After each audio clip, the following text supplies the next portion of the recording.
Meu irmão, e abra sua Bíblia no livro de 1 Pedro, capítulo 5. 1 Pedro, capítulo 5. Nós estamos hoje no último culto de 2025 e também a última ministração do livro de Pedro. Esse texto que é um presente de Deus para nós. Capítulo 5 de 1 Pedro, versículo 5, diz assim as Escrituras Sagradas: peço igualmente aos jovens, estejam sujeitos aos que são mais velhos, que todos se revistam de humildade no trato uns para com os outros, porque Deus resiste aos soberbos, mas dá graça aos humildes. Portanto, humilhem-se debaixo da poderosa mão de Deus, para que Ele, em tempo oportuno, os exalte, lançando sobre Ele todas as suas ansiedades, porque Ele cuida de vocês. Mantenha sua Bíblia aberta nesse texto, eu quero meditando e lendo com você. Nós acabamos de ver na semana passada como Pedro se dirigiu aos presbíteros, e agora ele vai falar não apenas para um grupo da igreja de jovens, né? Porque essa palavra jovem aqui do texto sagrado no grego significa recém-nascido.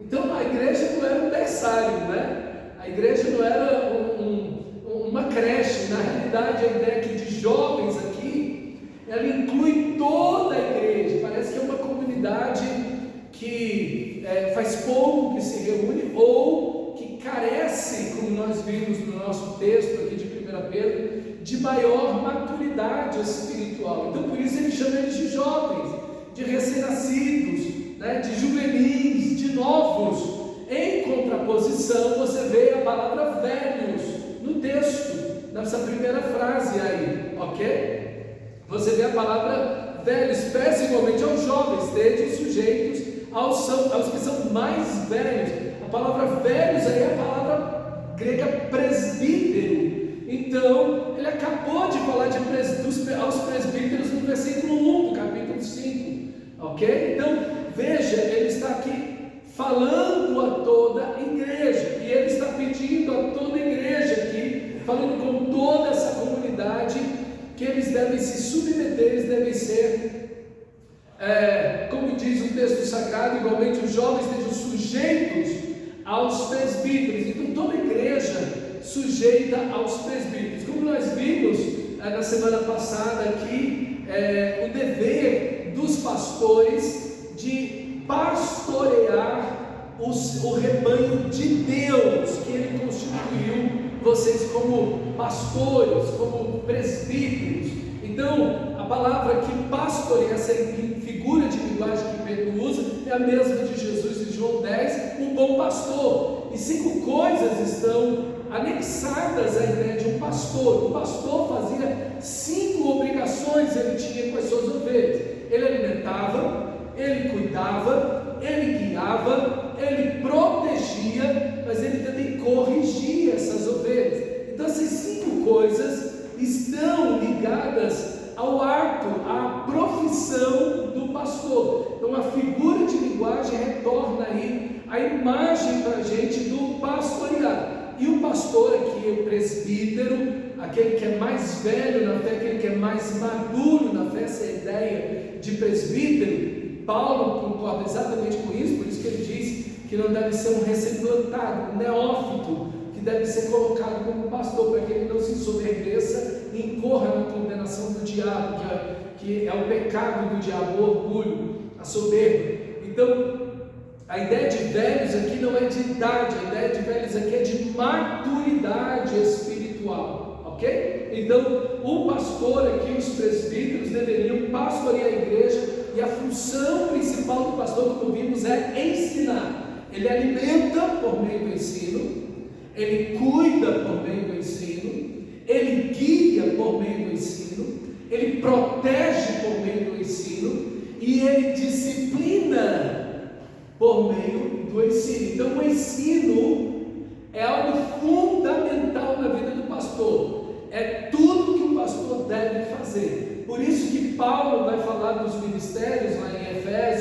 no capítulo 4, que Deus instituiu uns para apóstolos, outros para profetas, outros para evangelistas e outros para pastores mestres. Por isso que a gente não vê na Bíblia, no Novo Testamento, a função do mestre.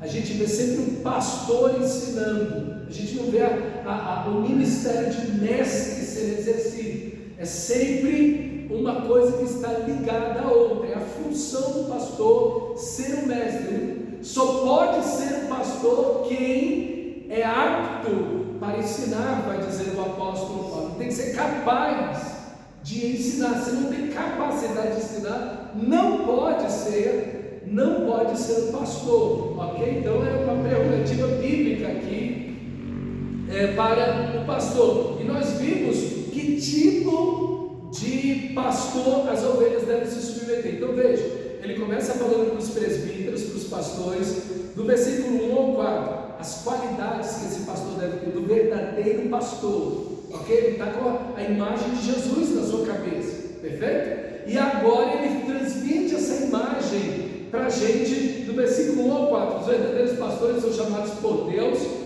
é a primeira coisa, é um chamado divino, não é uma auto-intitulação, eu me intitulo a mim mesmo pastor, não, é um chamado de Deus que é reconhecido pela igreja.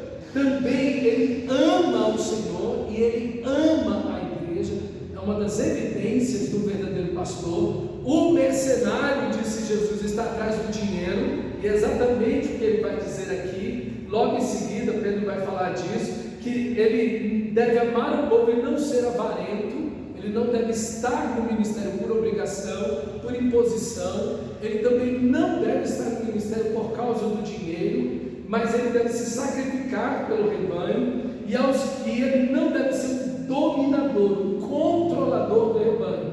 Ele não tem que controlar a vida das pessoas, ele deve guiar as pessoas, ele deve ser um exemplo de vida espiritual e moral, ok? O pastor, o verdadeiro pastor bíblico do Novo Testamento, ele tem que ser um exemplo de vida espiritual e de vida moral, ok? Por isso que a Bíblia vai falar que ele deve ser marido de uma só mulher, perfeito? Ele tem que ser um exemplo moral, ele não pode ser alguém imoral, ele não pode ser alguém que está vivendo uma vida errada.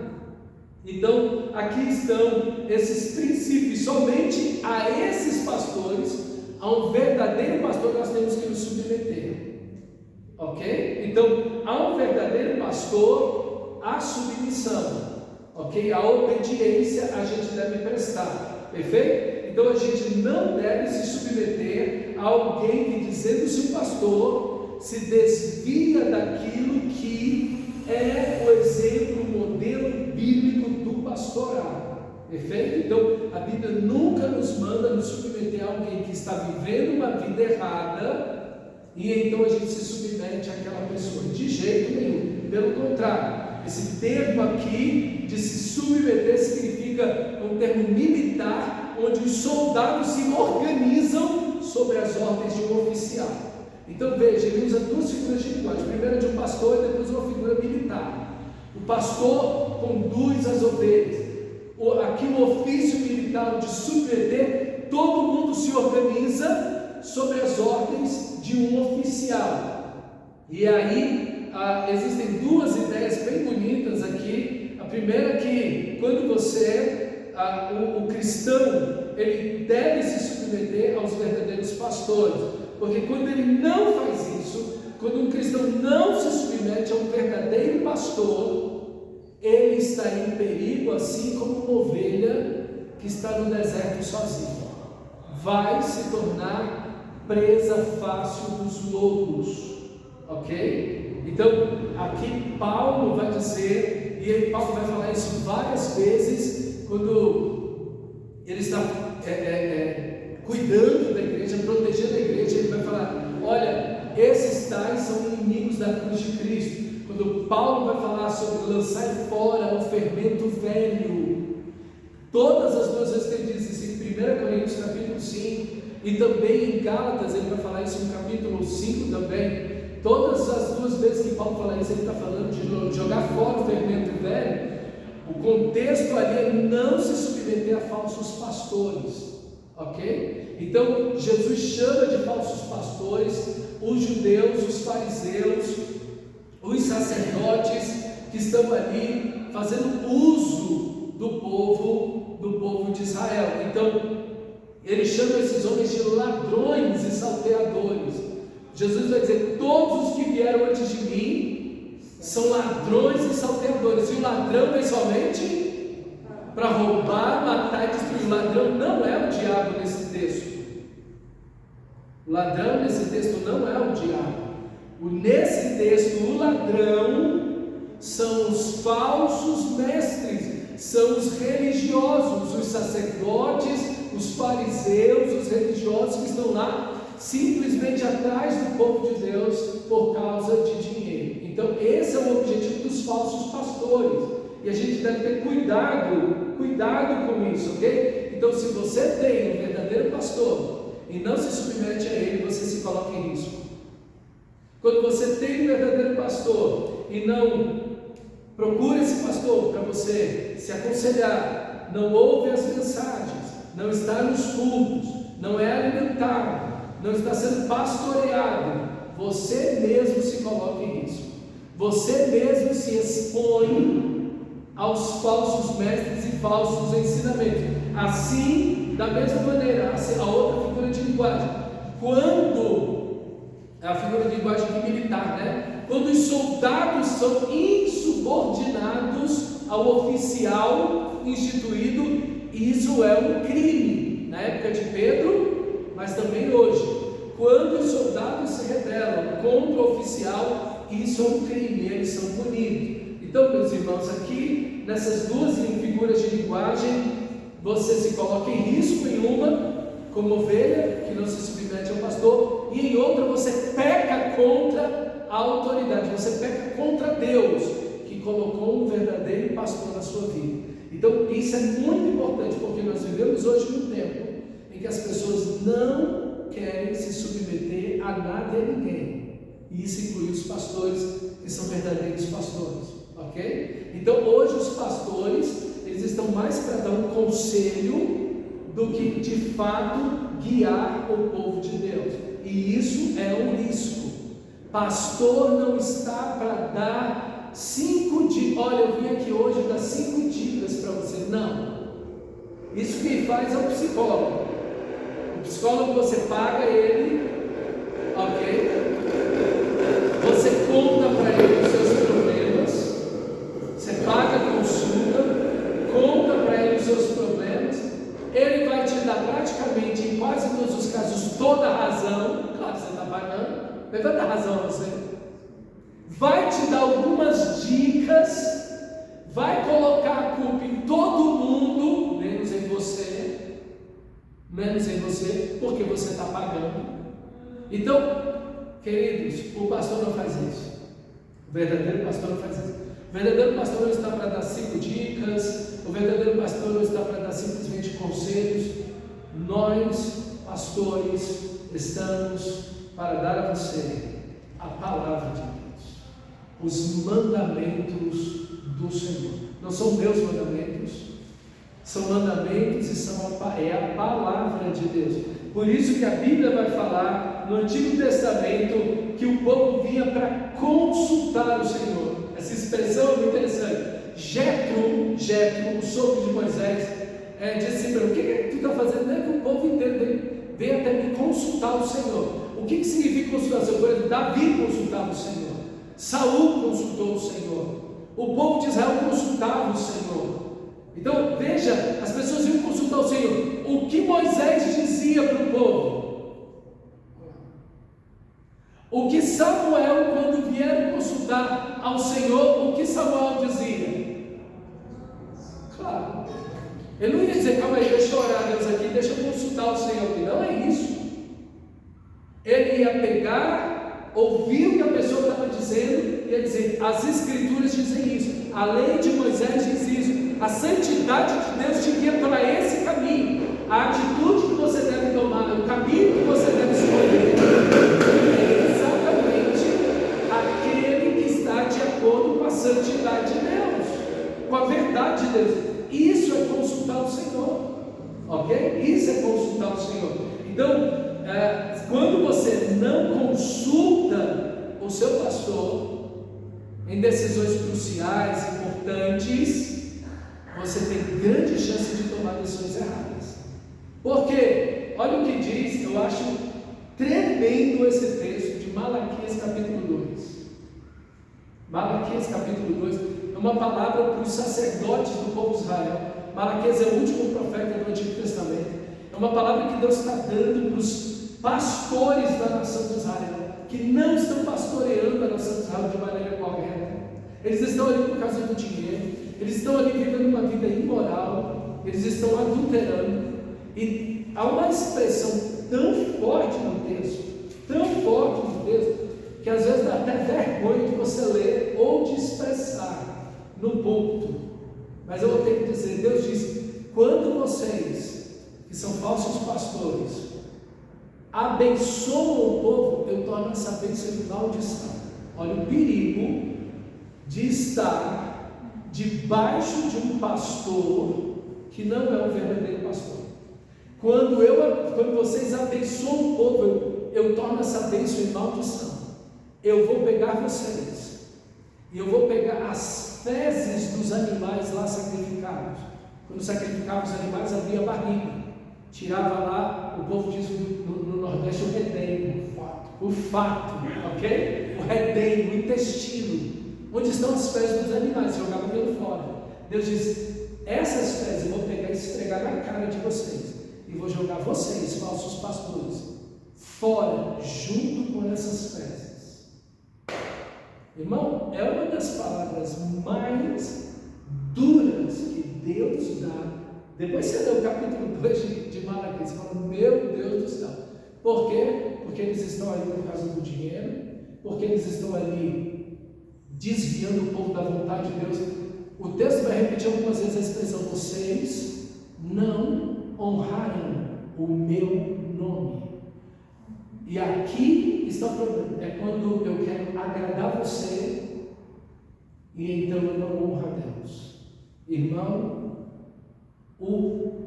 alguém que faz isso, olha o resultado dessa pessoa. Deus, eu estava lendo esse texto do livro, Deus tem misericórdia de mim, eu nunca posso desonrar o teu nome, a tua santidade, eu nunca posso fazer isso, porque isso é terrível. E olha o que ele diz no versículo 7, porque dos lábios do sacerdote os lábios do sacerdote devem guardar o conhecimento e da sua boca os homens procurar a instrução, porque ele, o sacerdote, o pastor, é mensageiro do Senhor dos exércitos. Ele não está ali por ele não está ali pelo povo, ele é mensageiro do Senhor dos exércitos. Mas vós, falando para o sacerdote, mas vós vos tendes desviado do caminho, e por vossa instrução tendes feito tropeçar a muitos, violastes a aliança de Levi, diz o Senhor dos exércitos. Por isso também eu vos fiz desprezíveis e indignos diante de todo o povo, visto que não guardastes os meus caminhos e vos mostrastes parciais no aplicardes a minha lei.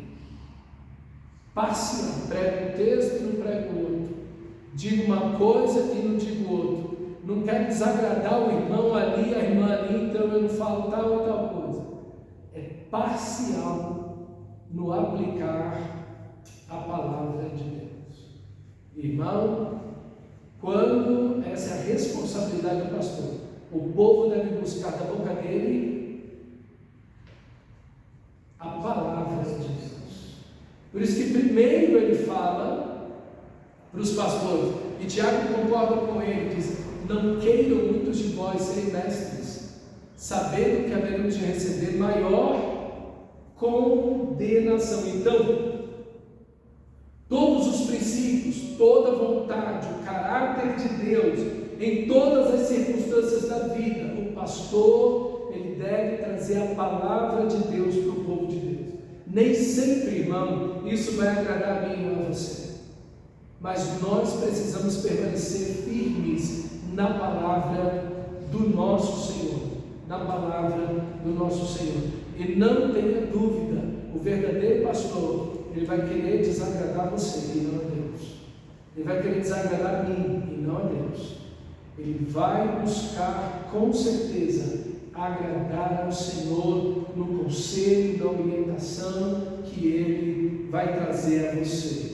Ok? Então, devemos nos submeter aos verdadeiros pastores. E o nosso texto segue: pois peço igualmente aos jovens estejam sujeitos aos que são mais velhos, que todos se revistam de humildade, no trato uns para com os outros, porque Deus resiste aos soberbos, mas dá graça aos humildes. Então, não apenas ao pastor, ele fala de forma específica ao pastor que está cuidando e tem responsabilidade sobre a sua vida, mas também todos nós devemos nos revestir de humildade uns para com os outros, porque você deve aprender não apenas do seu pastor, você também deve aprender do seu irmão. Por isso que a Bíblia vai dizer lá em Colossenses, no capítulo 3, no versículo 15, diz assim: habite ricamente em vós, versículo 16, habite ricamente em vós a palavra de Cristo, isso é o Evangelho, instruindo-vos e aconselhando-vos mutuamente toda a sabedoria, louvando a Deus com salmos e hinos e cânticos espirituais com gratidão em vosso coração. Veja, você primeiro está cheio da Bíblia, habite ricamente em vós o Evangelho, isso é, a palavra de Cristo, e a consequência, instruindo-vos e aconselhando-vos mutuamente. Então, quando o irmão te pedir um conselho, você não vai dizer: irmão, eu acho. Não pode fazer isso. Aí você perde o seu irmão. Você tem que dar o quê? Cheinho da palavra de Deus, transbordante da palavra de Deus, habite ricamente em vós a palavra de Cristo, o Evangelho. E então você instrui o irmão, então você aconselha o irmão. Você sempre dá a palavra de Deus. Você não dá a sua experiência, você dá a palavra de Deus. Você pode até contar a sua experiência sob a palavra de Deus. Então você traz o princípio da palavra de Deus, do caráter de Deus, os princípios bíblicos, aquilo que diz respeito ao Evangelho. Você não dá um conselho ao filho, ao neto, ao irmão da igreja, a qualquer pessoa. Você traz a palavra de Deus para essa pessoa. A pergunta que você tem que fazer para aquela pessoa é: o que a Bíblia diz? Pronto.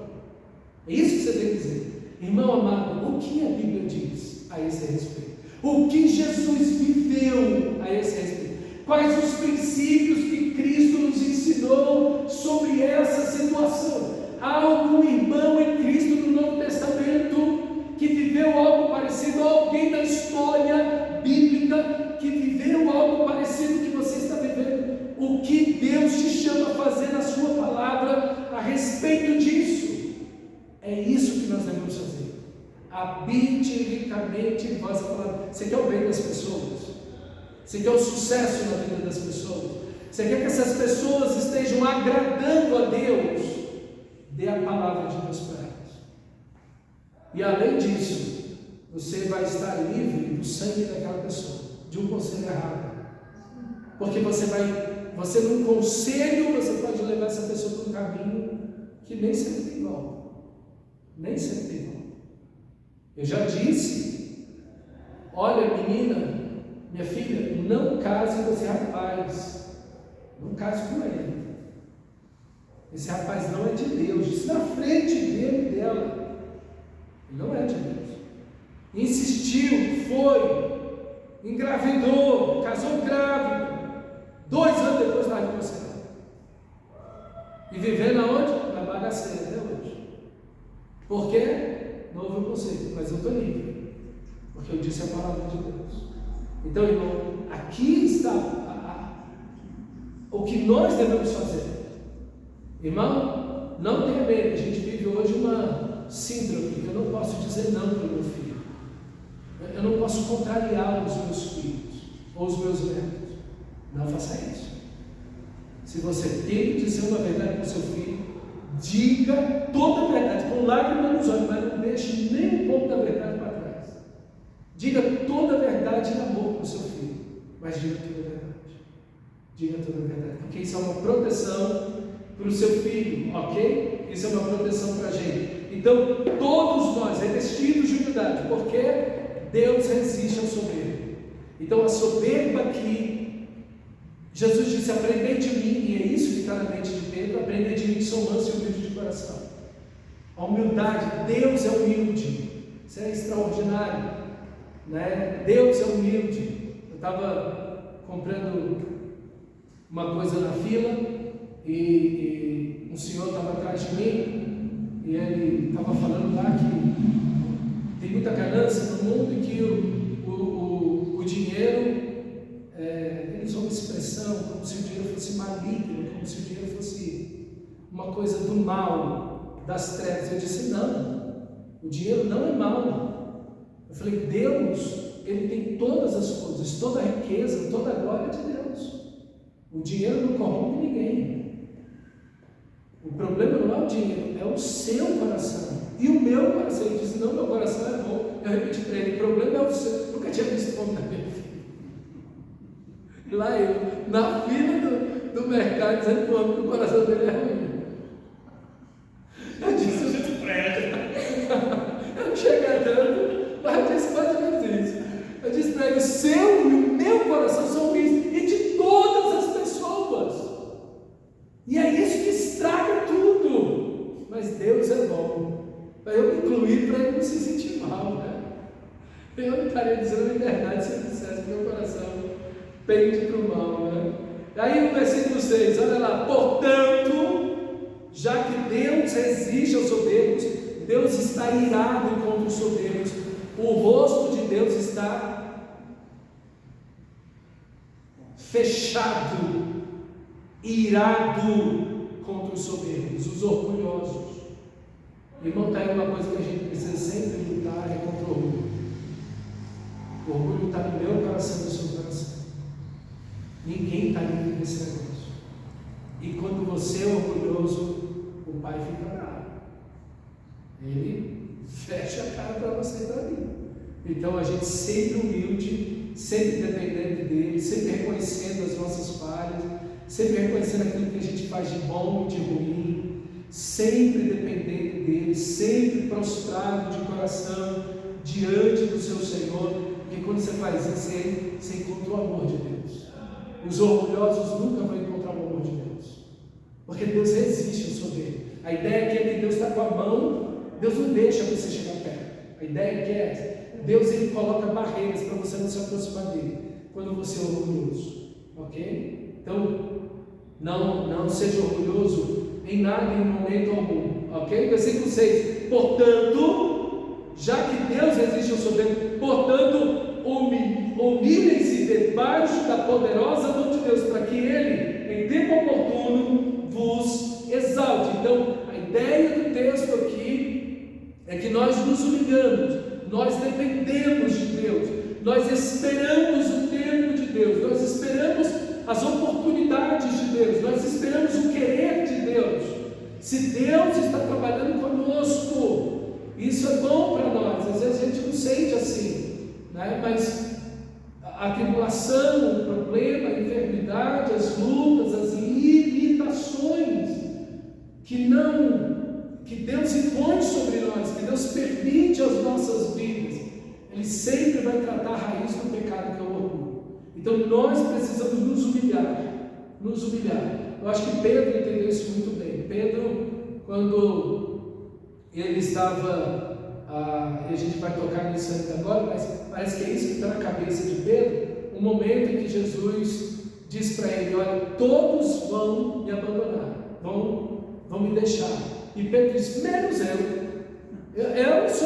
estou em outra categoria, eu estou em outro andar, Senhor. Eu sou de uma outra estirpe, eu não sou como os demais homens pecadores. Esses discípulos fracos que você tem aqui, Senhor, eles vão te deixar, mas eu nunca. E aí Jesus diz para ele: hoje você vai negar que me conhece 3 vezes antes que o galo cante. Então, aquilo humilhou Pedro, e é exatamente isso. Se nós não nos humilhamos debaixo da poderosa mão de Deus, Deus vai nos humilhar. Não faça a oração, não faça essa oração. Deus me humilha. Não faça essa oração. A Bíblia não te manda fazer essa oração, Deus me humilha. Não. O texto te manda: humilhai-vos debaixo da poderosa mão de Deus, ou humilhem-se debaixo da poderosa mão de Deus. A ideia aqui é que Deus está acima, eu estou abaixo, eu estou sob a mão dele, sob o poder, sob o controle dele, e eu preciso me submeter à mão poderosa de Deus. Isso é aos seus caminhos, a sua palavra, a sua vontade, ao seu tratamento, à sua disciplina. Eu preciso me submeter e dizer: Deus, trata comigo. Deus, eu quero me submeter à tua palavra, eu quero obedecer à tua palavra, eu não quero relutar contra a tua palavra. Quantos crentes relutando contra a palavra de Deus, principalmente no momento do relativismo, como nós temos hoje. Ah não, cada um tem sua verdade, siga seu coração, esse tipo de expressão que tem por aí, deve ter por aí. A palavra de Deus está dizendo: humilhai-vos debaixo da poderosa mão de Deus, para que Ele, não você, Ele, em tempo oportuno vos exalte. Ok? Em tempo oportuno vos exalte. Então, nós precisamos dessa atitude de humildade, de nos humilhar diante do Senhor, de dizer: Senhor, eu aceito a tua palavra, eu aceito os teus caminhos, eu quero ter prazer na tua palavra, eu quero ter prazer na tua vontade, nos teus caminhos, eu quero me submeter à tua vontade, eu quero fazer aquilo que o Senhor deseja para a minha vida. E isso faz parte, eu quero dizer para você, irmãos, de um quadro maior desse texto, que é o tema desse parágrafo aqui: a guerra espiritual por trás do sofrimento. A guerra espiritual por trás do sofrimento. E essa guerra espiritual começa com você obedecendo ao seu pastor, que Deus colocou na sua vida. É uma proteção para você, é um cuidado para a sua vida. Você então, obedecendo ao seu pastor, diz o texto sagrado, nos revestindo a todos de humildade, vivendo em unidade, nunca longe da igreja, nunca longe da comunhão, nunca fora da comunhão, sempre juntos e num relacionamento saudável, nos submetendo, ouvindo uns aos outros, sendo aconselhados, sendo ensináveis uns para com os outros, ok? Sendo submissos a Deus, porque Ele resiste aos soberbos. A soberba deve sair do nosso coração. Tudo que o diabo quer é aumentar a soberba, fomentar, alimentar a soberba no seu coração.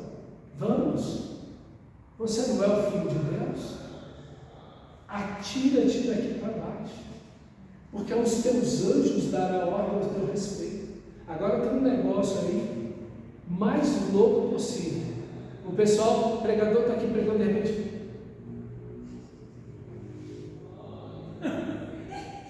um anjo está falando com ele: ah, deixa de ser besta. Assim, é ridículo, é feio, mas é assim que está acontecendo. O cara está lá falando e está de repente, aí o pessoal, aleluia, glória a Deus, você se jogar e aquela loucura toda, para dar um tom de espiritualidade. Já veio um cara falando assim, o que foi, anjo? Olha, Ah, tá. repete que eu não ouvi. Tipo isso, né? Então assim, irmãos, olha o que o texto está chamando a gente a nos submeter, a nos humilhar debaixo da poderosa mão de Deus. Como é que você vence o diabo? Olha o nosso texto no versículo 8: sede sóbrios e vigilantes, o inimigo de vocês, o diabo, anda em derredor como um leão que ruge procurando alguém para devorar. Como é que você vence o diabo? Ele está te dizendo: primeiro passo, submeta-se ao seu pastor, submeta-se aos irmãos da igreja, esteja na unidade, Tire a arrogância, o orgulho do seu coração, porque o diabo é orgulhoso, Deus é humilde. Não faça o que Pedro fez. Pedro, meus irmãos, lá deixa eu adiantar aqui o texto sagrado de Lucas, no capítulo 22, porém, Simão, capítulo 22, versículo 31, Lucas 22, 31, Simão, eis que Satanás, Jesus está falando para Pedro, eis que Satanás os reclamou para vos peneirar como trigo, eu, porém, orei, roguei por ti, para que a tua fé não desfaleça. Tu, pois, quando te converteres, fortalece os teus irmãos. Pedro, porém, respondeu: Senhor, olha o orgulho, olha a arrogância. No lugar dele, rapaz, Pedro era tão terrível, que Jesus, o Filho de Deus, ele andou com Jesus sobre as águas, gente. Ele viu Jesus em glória, transfigurado. Ele viu Jesus ressuscitar centenas de pessoas, expulsar milhares de demônios. Ele está resistindo a Jesus. É impressionante isso.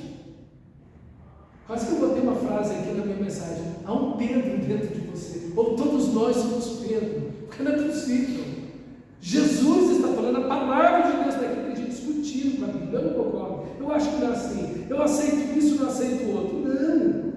Pedro, porém, respondeu: Senhor, estou pronto para ir contigo, tanto para a prisão como para a morte. Mas Jesus lhe disse: eu afirmo-te, Pedro, que hoje 3 vezes negarás que me conheces, antes que o galo cante. Então, é essa imagem que tem na cabeça de Pedro.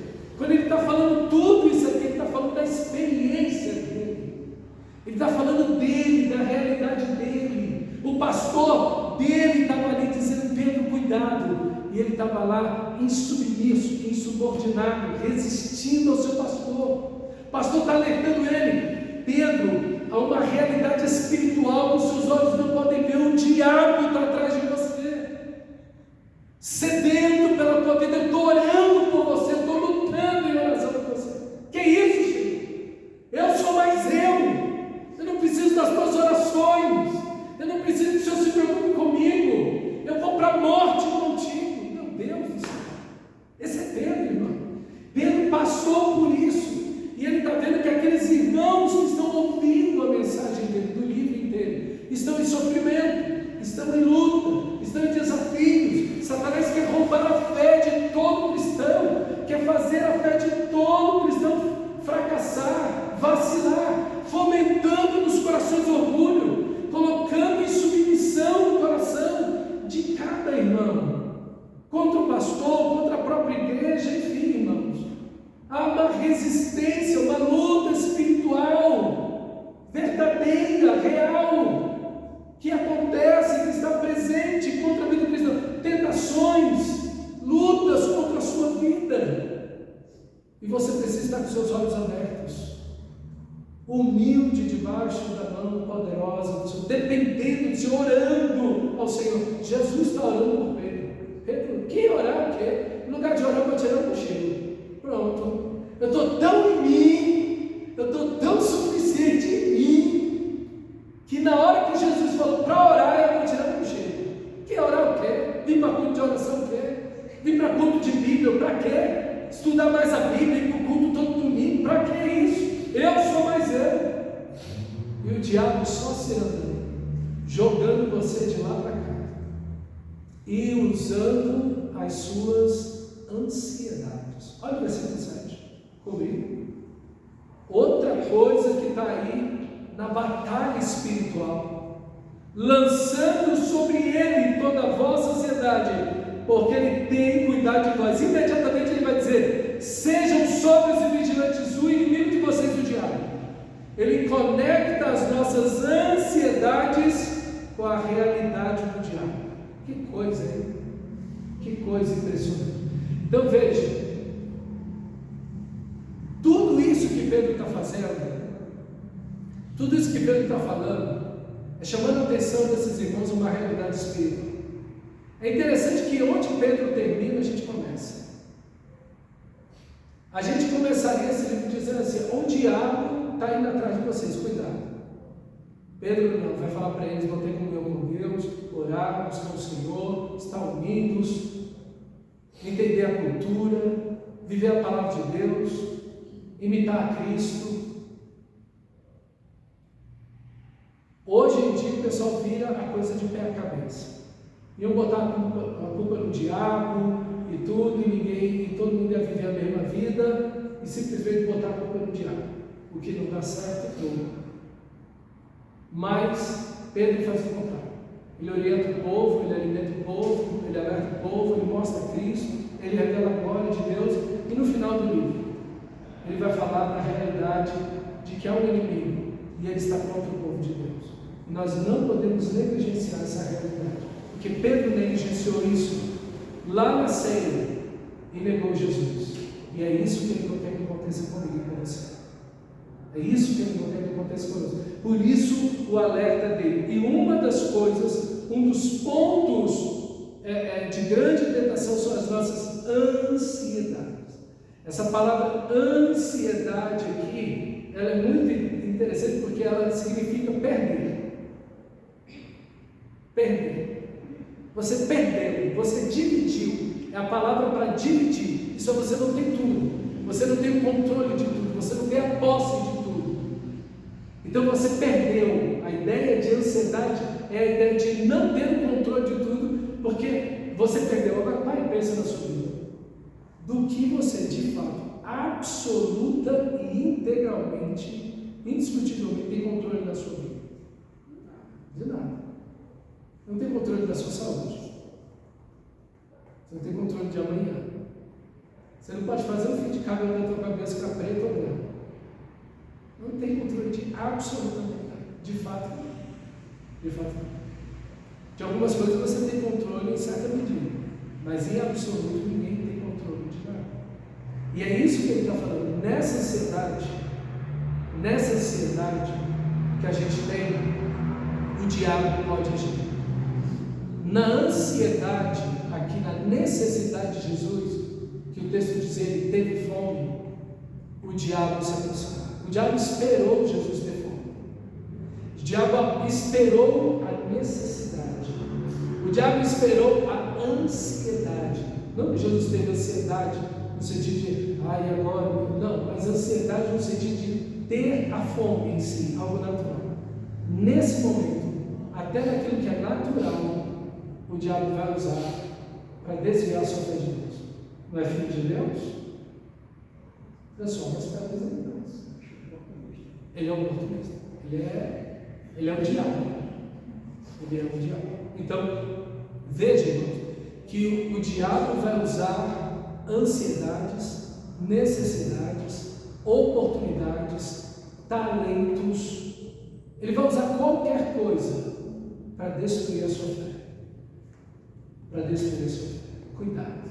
Por isso que o texto diz, lançando sobre ele toda a vossa ansiedade. Eu gosto desse verbo lançar aqui do grego aqui, porque já tomou um susto e deu um tapa em alguém?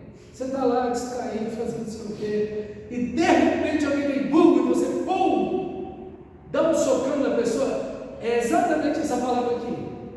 É uma ação é uma ação inesperada, reativa. Você simplesmente reagiu, sem pensar. Mas é também uma palavra usada para você reagir premeditadamente. Então, seja de uma forma reativa ou propositiva, ore, lançando sobre ele toda a vossa ansiedade. Como é que você faz isso? Orando. Orando. Como é que você lança sobre ele? Não lança sobre as pessoas, não carrega você mesmo. A ansiedade vem, qual a primeira coisa que você tem que fazer? Qual deve ser a sua primeira reação? Orar. A sua primeira reação deve ser orar. A necessidade veio, ore. O problema veio, ore. Ele veio de novo, ore. Ore. Não é xingue, ore. Lance sobre ele toda a vossa ansiedade. Não alguma, não a maioria, mas toda a vossa ansiedade. Sabe por quê? Porque Deus é amor. Ele tem cuidado de nós. Se você carrega suas ansiedades, você adoece. Se você coloca sobre as outras pessoas, você se desespera. As pessoas muito pouco podem fazer. Mas se você lança sobre ele, você vai experimentar o amor dele, porque ele tem cuidado de nós. Esse texto é maravilhoso. Esse texto é profundo. Lance sobre, memorize esse texto. Memorize esse texto. 1 Pedro 5,7. Lançando sobre ele toda a vossa ansiedade, porque ele tem cuidado de nós. Eu gosto desse texto porque é muito pessoal. É um texto muito pessoal. Lançando sobre ele, você se aproxima confiadamente dele, do seu Pai, do Abba, do seu amor, do seu Deus, do seu tudo em tudo. É dele que você se aproxima. Você abre o coração, você chora, você diz tudo para o seu Senhor, você conta tudo para ele. É intimidade, é relacionamento, porque ele tem cuidado. Ele vai mandar um anjo para cuidar de você. E se ele mandar um anjo ou meios, é ele que está cuidando, por meio dos meios. É ele que está cuidando. Deus cuida de você pessoalmente. Pessoalmente. Olha o quanto você está perdendo guardando a ansiedade no seu coração. Olha o quanto você está perdendo quando você não lança sobre ele toda a vossa ansiedade. Você perde a graça. Você se torna amargo, pesado. Por quê? Porque você está carregando tudo aquilo. No lugar de obedecer e lançar tudo sobre ele. Confiar no Senhor. Nem só de pão viverá o homem, disse Jesus para o diabo, mas de toda palavra que sai da boca de Deus. Eu confio no meu Senhor. Eu vou buscar em primeiro lugar o reino de Deus, a sua justiça, e todas as coisas o Senhor me acrescentará. Quem disse isso? O provedor, Jesus. Ele disse isso. Não é uma promessa vazia. Ele disse isso. Ele vai cumprir. Então, cuidado, ore. A oração é uma poderosa arma de guerra. Mas não é para você ficar saindo expulsando o demônio de tudo quanto é lugar, não. É lançar sobre ele toda a sua ansiedade, porque ele tem cuidado de você. Olha como a guerra espiritual no nosso texto é diferente. Submeta-se ao seu pastor. Não seja orgulhoso. Obedeça a palavra de Deus sob a mão de Deus. Aceite o que Deus está fazendo com você.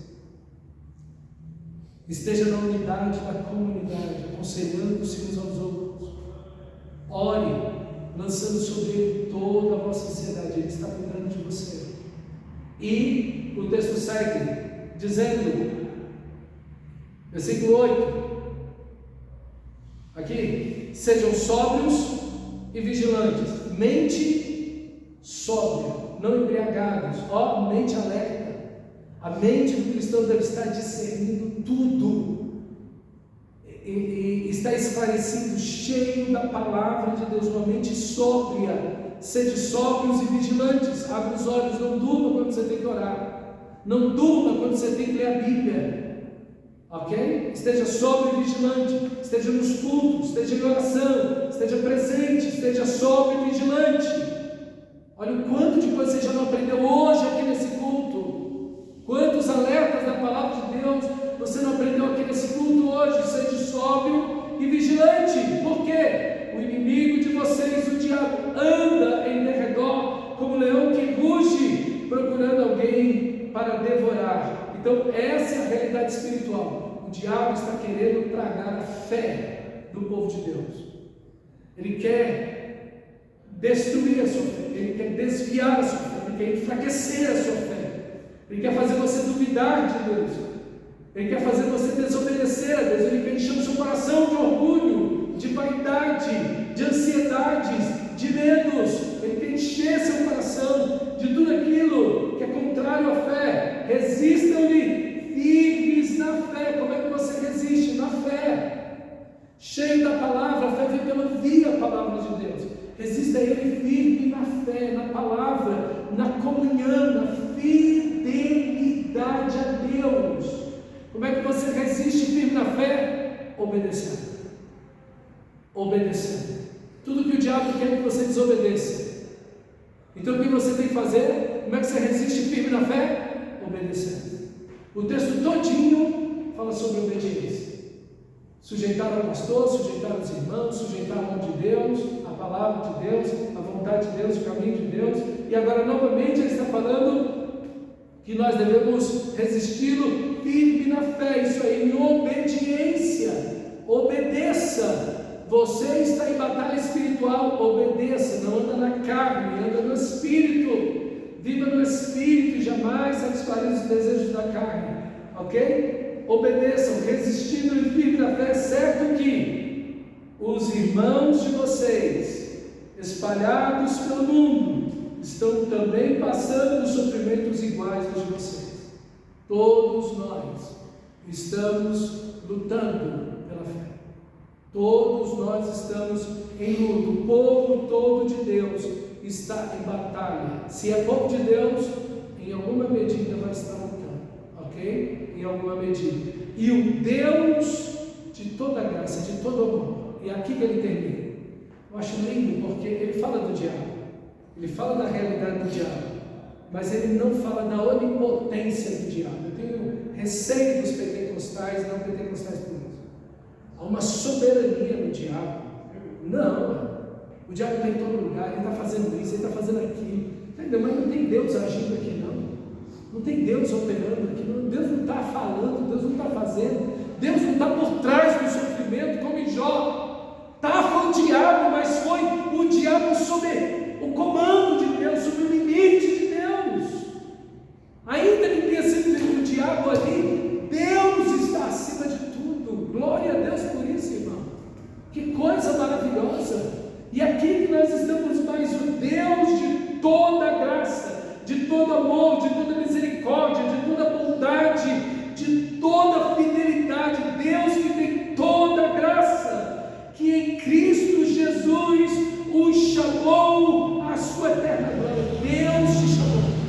Ele começa o livro falando que eles são eleitos e peregrinos. Agora ele lembra para eles do chamado deles. Deus chamou vocês. Não importa o diabo, não importa as lutas, não importa se o diabo é um leão, não importa se ele tem garras e ruge ferozmente. Há um Deus de toda graça que está ao seu lado. Há um Deus que te chamou a uma glória eterna. Ele vai te sustentar, ele vai te guiar até lá, ele vai te guardar até aquele dia eterno. Você não precisa ter medo do diabo, você não precisa ficar apavorado com nada disso, porque o Deus a que você serve é maior do que tudo e todos, e ele ordena ao diabo, e o diabo está sob o seu poder, o seu controle e as suas ordens. Meu irmão, que coisa maravilhosa. O Deus de toda graça é seu Pai. O Deus de toda graça é seu Pai que te chamou, e ele te chamou na glória eterna. Pastor, estou sofrendo, pastor, estou em dificuldade, pastor, estamos em batalha, é verdade, mas há uma glória eterna. Há uma glória eterna. Há uma glória eterna te esperando. E o Deus que te chamou vai te conduzir até lá. Ele vai permanecer com você, ele vai perseverar com você todos os dias, não importa se o diabo vem ou não importa as circunstâncias, os problemas ou não, ele estará com você, ele vai guardar você. Ele te chamou à sua glória eterna, a participar dessa glória eterna, dos atributos, da semelhança de Cristo Jesus, da santidade de Deus, depois de vocês terem sofrido por um pouco. Ele mesmo, e ele não nega o sofrimento, está vendo? Vocês vão sofrer um pouco, e depois de terem sofrido um pouco, ele vos aperfeiçoará. Isso é, você vai ser igual a Jesus. O fim de tudo para você é que você vai ser perfeito como seu irmão, seu Salvador, como Cristo Jesus. Essa é a esperança do cristão. Essa é a nossa esperança. É que seremos, no final de tudo, semelhantes a Cristo. E Ele vai nos firmar essa ideia aqui maravilhosa que o texto nos impõe. É que Ele vai firmar as nossas vidas, Ele vai nos fortalecer, Ele vai nos manter estáveis, constantes, sem desvios e fiéis a Ele. Ele vai nos firmar, estar constante, Ele vai manter você, e Ele vai fortalecer você, Ele vai fortificar você, Ele vai te tornar resiliente, experiente, forte, robusto, sólido, mas também Ele vai fundamentar você, Ele vai fortificar, Ele vai levar você cada vez mais a um nível mais profundo de obediência à palavra de Deus. O que Pedro tem em mente aqui provavelmente é aquele texto do final do Sermão da Montanha, quando Jesus diz: aquele que ouve minhas palavras e as cumpre como um homem que edificou sua casa sobre a rocha. Apesar de tudo, você vai se tornar cada vez mais obediente. Ele termina dizendo: a Ele seja o domínio para sempre. Amém. Ele governa. O diabo, o Império Romano, as pessoas, as circunstâncias, os Estados Unidos, a China, a Rússia, cada pessoa que está nessa cidade, nesse mundo, cada circunstância, cada doença, cada epidemia, cada pandemia, não importa o que seja. A Ele seja o domínio para sempre. Amém. É assim que termina essa carta. E ele termina colocando você com os olhos em Cristo Jesus, o seu bondoso Senhor.